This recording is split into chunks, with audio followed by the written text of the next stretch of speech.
And welcome back. Back with another look at the bike here. After the restoration's done, we cleaned it all up and polished it. And as you can see, it turned out real nice.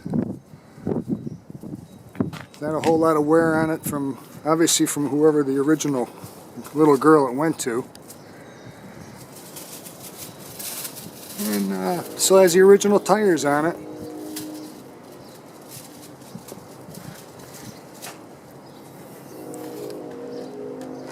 Take a look around here real quick.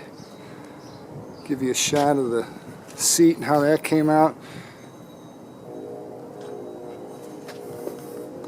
The special Bicentennial seat, which was an option apparently, and whoever bought this bike for their little girl was very nice in getting that.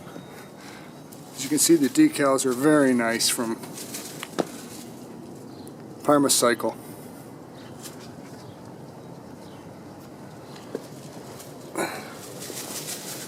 And that's it. 76 Bicentennial Schwinn.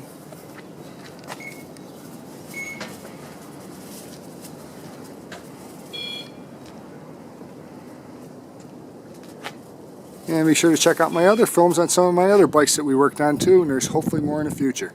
Thanks. Have a good day.